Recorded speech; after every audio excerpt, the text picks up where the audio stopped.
Good morning. Welcome to my class again. Sir Chandan here. Today is our second part of Indian economy. Indian economy chapter 3, economic reforms in 1991, part B. Part A we had already finished. So now from today part B. In part A we learned what is called liberalization. Liberalization, that is the part of new economic policy. Three part of new economic policy in the three phases it was implemented. One was liberalization, then privatization, then globalization. Last day we had done liberalization. Today privatization and globalization. Second one is privatization.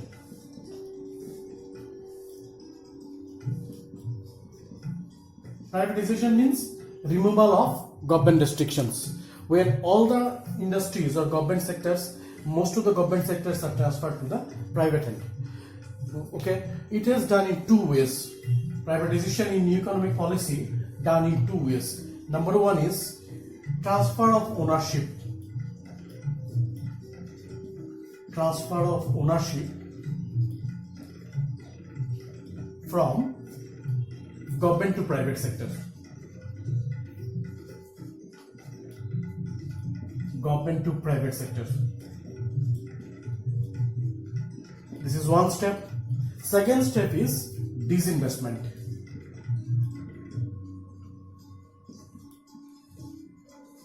Disinvestment may be new terms for you. Disinvestment is nothing but selling of shares of public sector. Selling of shares of public sector undertakings.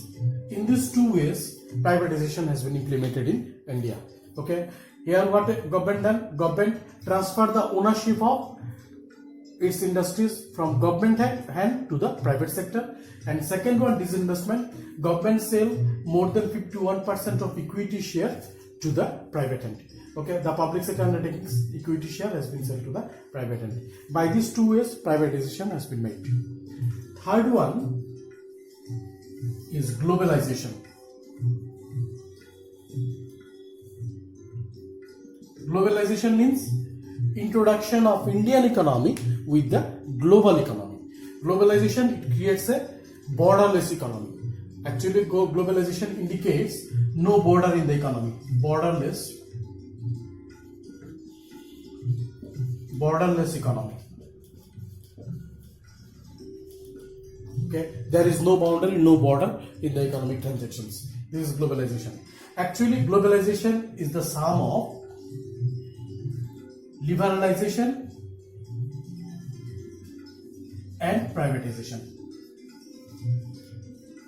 Sum of these two is together globalization. Because for globalization, liberalization is also required, privatization is also required. Okay, this is globalization. Now, globalization means when the India government make free of all the sectors, especially export-import sector, to the world market, then it indicates globalization. Means integrating the Indian economy with the world economy through removal all the restrictions on industrial trade, foreign trade, etc. All these all indicate globalization.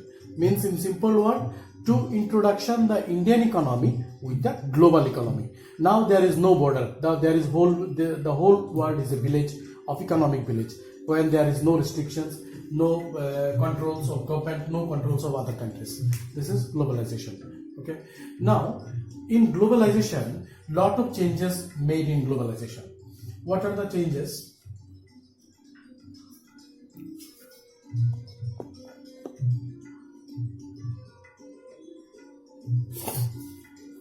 What are the changes?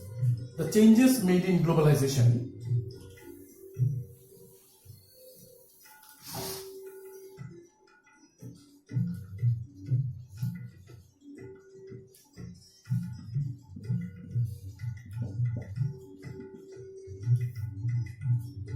What are the changes? First one is it has given the priority of industries where foreign direct investment was allowed up to 50% FDI. Foreign direct investment increased by 51%. Okay, earlier the foreign direct investment was less. Now it is allowed more than 51% foreign direct investment is possible in India. Second one, devaluation of Indian currency. Devaluation of Indian currency. Devaluation of Indian currency. Why for devaluation? To increase the collection of foreign exchange. To increase the foreign exchange collection. This is devaluation. And also to increase export and to reduce import. Devaluation mainly done to increase the export from India to other countries. Okay. Third one is removal of all types of restriction and custom on external trade. Restriction removed from all types of foreign trade. In liberalization, we had learned how government takes steps to remove all the restriction from the foreign trade. Free trade has been made. Import duty, export duty has been reduced. In most of the cases, it is abolished. No license is required to export and import. Like that, lot of steps have been made. It is also part of globalization. Then, from 2001, all the quota restriction. All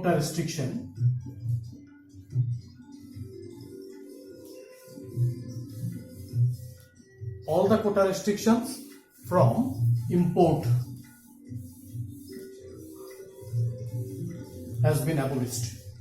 Now there is no quota restrictions. Earlier there was quota restriction. Quota restriction means when a company or when a private sector industries want to import from other countries, there is some limit. Suppose government has imposed that you cannot import more than 100 quantity. This is kind of quota restrictions. Now in 2001, all the quota restriction on import is totally withdrawn. Now there is no quota restriction. According to the requirement, industry can import, the private sector can import from our other countries. So these are the changes made in globalization. Okay. Now what are the positive and negative things in globalization?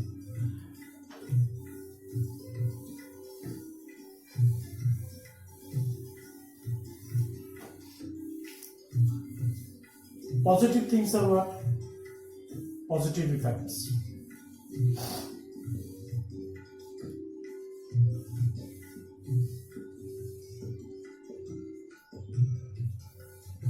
Positive effects.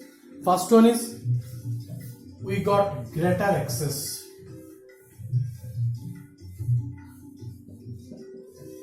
to world market.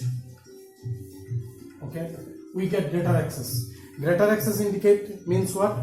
Greater access means earlier there was limited scope by the Indian producers to enter the foreign market due to quota restrictions, due to huge import duty, export duties. Now due to globalization, what happened? Indian producers can easily expand their business in the rest of the world. So we get greater access.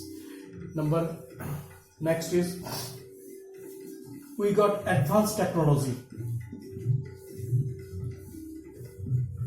We got advanced technology due to reduction of quota, import duties, etc. Okay, we got advanced technology. Earlier our technology, Indian technology, was not so modern, but due to globalization it become free. We can easily import from other countries. Technology, we got cheaper technology, so our industrial producer can easily produce more quantity at cheaper rate. So this is one of our benefit. Then we got better future prospect.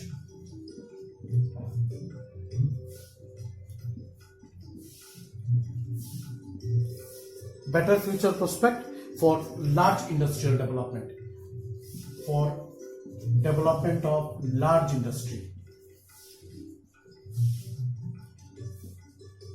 Okay, For development of large industry, what is required? We require cheaper industry, cheaper technology. We require huge raw materials.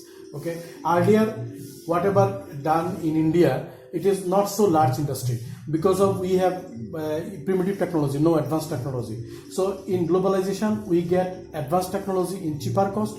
Not only that, we get lot of technical support from other countries, developed countries. Okay, the MNCs enter in India, they come with their own technicians, with their own experts. So we can easily expand our large industry in India.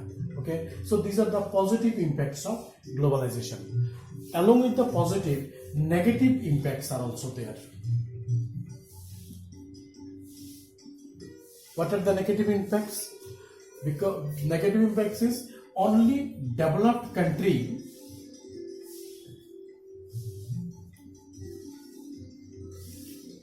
can enjoy the benefit. Can enjoy the benefit of globalization. Okay, only the developed countries, not the underdeveloped countries like India and other countries. Only the developed country can enjoy the benefits of globalization. Why for? Because most of the MNCs are controlled by whom? Most of the multinational companies are controlled by the developed countries. So when they make branch in India, what happened? The main profit was earned by them, not by the India. So the most of the profit is transferred to their own country, like the British government. So our people get only the employment.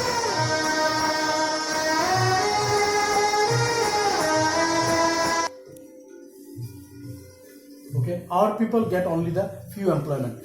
Here also the problem, employment was not generated more. Because of why? In advanced technology, less labor is required. So it was not labor intensive technology, it was capital intensive technology. So this is one of our bad side. By this what happened? Welfare of the people also reduced. Welfare of people also reduced. Okay, why reduced? Because in globalization what happened? Government intervention has been reduced. Okay, employment generation also has been reduced. So how it is possible to increase the welfare of the people? So welfare of the people also reduced. Third one is economic disparities among nations and peoples.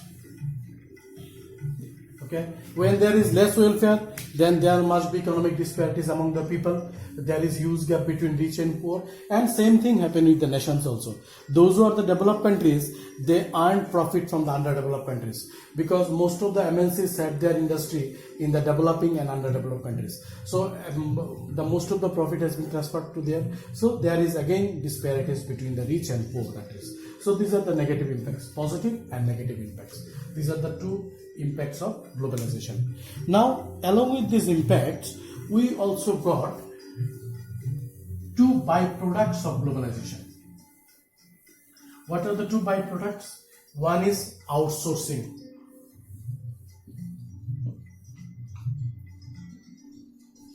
One is outsourcing, one is WTO, World Trade Organization. These are the two byproducts of globalization. Okay, outsourcing means, you know better than me. Outsourcing means to collect the workers from outside. That is what is called BPO, business process outsourcing. Okay, this is introduced in India, BPO culture. Okay, by BPO what done? Most of the activities are done from outside. Suppose recording, music recording,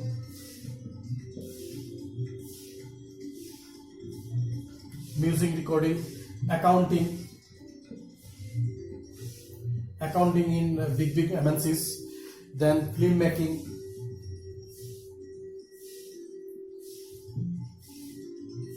then music recording I done already, voice based process, that is BPO. These all are the advantage of outsourcing. By this what happened? All the resources are collected from outside, BPO, what is called business process outsourcing. This is a byproduct of globalization. Another is WTO, World Trade Organization. World Trade Organization, you know, it was formed in the year 1995. Earlier there was GATT, General Agreement of Trades and Tariffs. This was the earlier agreement between the countries for the purpose of business. In GATT there was very few members. In GATT there was around 24 or 25 members, but in WTO there are around 164 members now. World Trade Organization means around 164 countries are collectively make their business with themselves.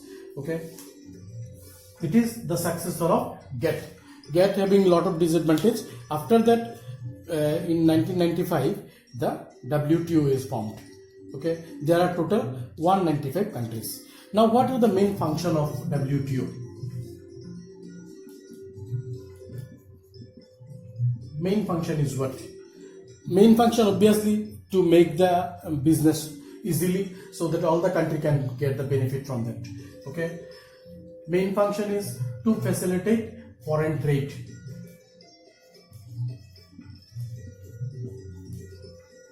To facilitate foreign trade between the countries, means in the international trade. Then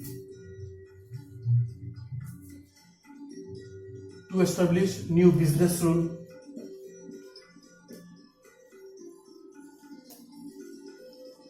To establish new business rule. Business rule means there is no restrictions, free business rule, so that all the country can get the benefit from it.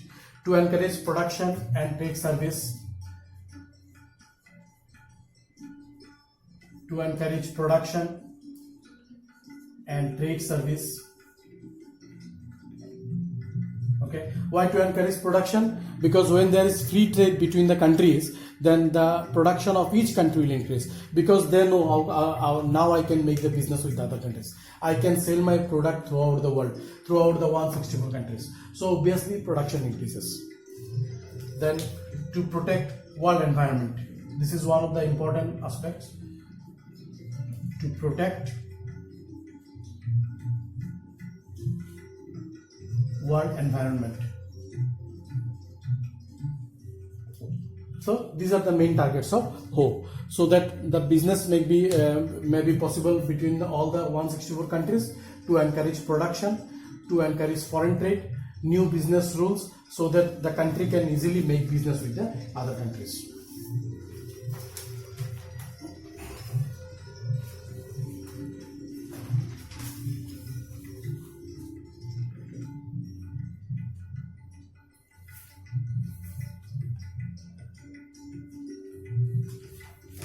Okay, then we are in the last part of the chapter, that is criticism of new economic policy. Okay, you know, in every policy there is some good and bad side. In every policies there is some, in every activities there is some good side and there is some good side. In new economic policy also having lot of good side, along with that lot of people also criticized it in many ways. Now let's see the positive side of new economic policy. Positive side of new economic policy. What are the positive side? What are the gains of new economic policy that India got? Gains are what? Number one, our GDP growth has been increased to 56%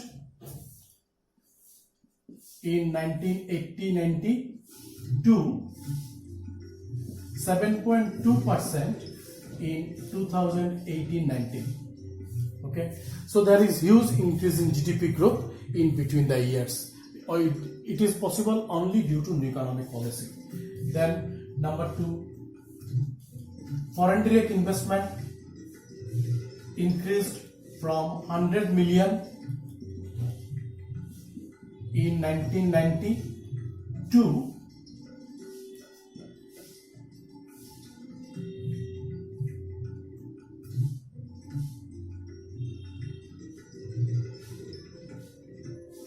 73.5 billion in 2004. There was huge increase in foreign direct investment, because after 2001 foreign direct investment policy also has been modified. So again more investment is done. Earlier there was only 100 million, now it has become 73.5 billion. Our export of many goods increased to other countries due to reforms. The main impact is inflation. Our inflationary rate was 17% in 1991, which has been reduced to only 5.4% in 2015 and 16. So there is huge reduction in foreign inflation. Then operation of private sector increased. Operation of private sector has been increased due to new economic policies. Earlier private sector activities was less, now there is huge increase in the operation of private sector. Okay, these are the positive impacts of globalization, new economic policies in India. Along with that, negative impacts are also there. Lot of negative impacts.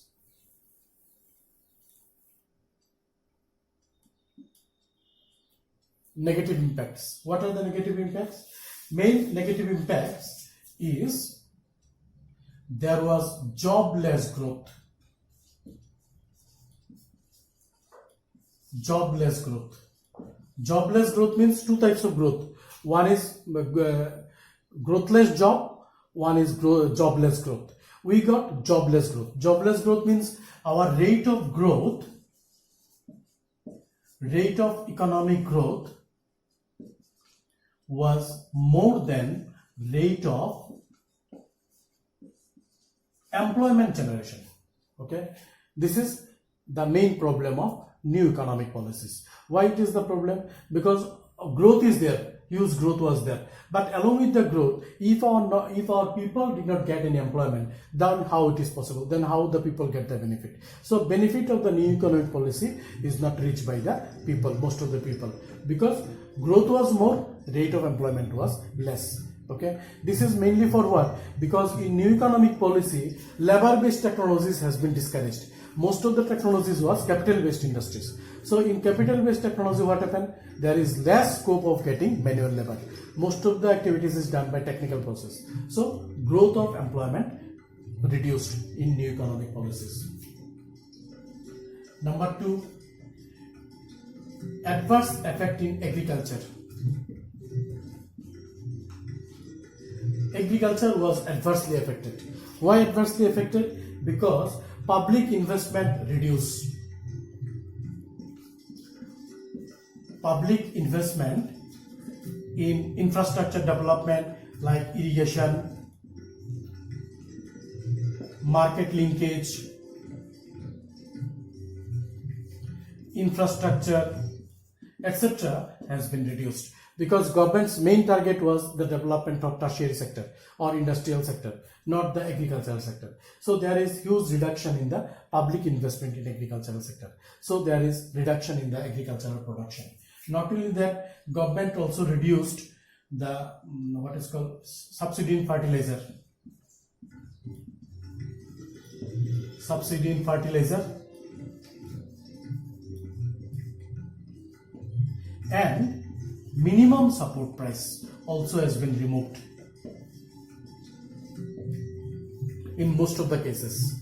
Okay, the farmer mainly based on the production of agriculture sector mainly based on the agriculture on fertilizer and seed. But in new economic policy, the condition of what is called World Bank or IMF, that the government has to remove all the subsidies from the subsidy from various sectors. So government reduced the subsidy of fertilizer from the industrial sector, so agricultural production is adversely affected. Not only that, minimum support price also removed. Minimum support price you had learned in macro last chapter. Minimum support price. So when government remove the minimum support price, then it is uncertain for the farmer to sell their product in the market. So there is uncertainties in the agricultural sector. Not only that, in new economic policy, in agriculture sector, mainly the focus was given to increase the production of cash crop. Increase the production of cash crop like jute, cotton, like that. Not food grains. Not food grains. So what happened? Cash crop production increased, but food grains production decreased. By this, what happened? The production of food grain reduced and the price of food grain increased in the market. Price of food grains increased in the market. So poor people is adversely affected. So these are the drawbacks of agriculture sector. Agriculture was adversely affected because the emphasis is not given to the agriculture sector like the other years. Number 3, industrial sector. Industrial sector also adversely affected. Okay, how adversely affected? Because low level of industrial growth. Industrial growth reduced.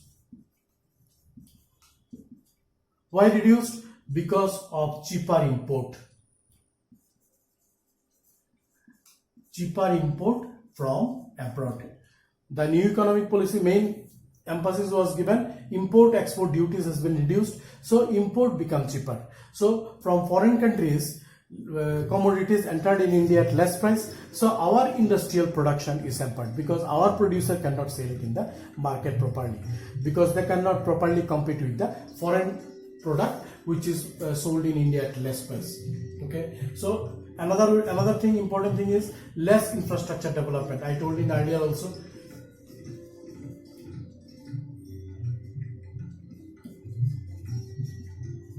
Infrastructure development was less. So when there is less infrastructure development, then along with agriculture, industry also affected, because infrastructure is required. Infrastructure development is required for both the agriculture and industrial development. So industrial sector also not so improved in new economic policies. Then the major effect fall in the fiscal policy of the government. Fiscal policy of government. Okay, fiscal policy means the income and expenditure policy of the government. This is fiscal policy. Now, income. From where government get the income? Government get the income from collection of revenue. Revenue collection is the major part of income of the government. But here, what happened in new economic policy? Revenue collection has been reduced. Why for? Because tax reduction made by government. Tax reduction. Government make tax reduction so that tax evasion can be controlled. People should pay more tax. But what happened? Due to tax reduction, tax evasion may be controlled, but collection of tax reduced. Secondly, due to given free export and import, export duty, import duty, these all has been reduced. So what happened? Collection of custom duty, collection of import and export duty of the government is reduced. So in various ways, the collection of revenue of the government reduced. Not only the government also given incentive to the investors so that they can invest in India. From this side also, government tax collection reduced. So in various ways, the collection of tax reduced by the government. So what happened? Government cannot spend more money for the welfare of the society. So welfare of the society also reduced. When collection of tax reduced, when income of the government reduced, how government spend more on social welfare?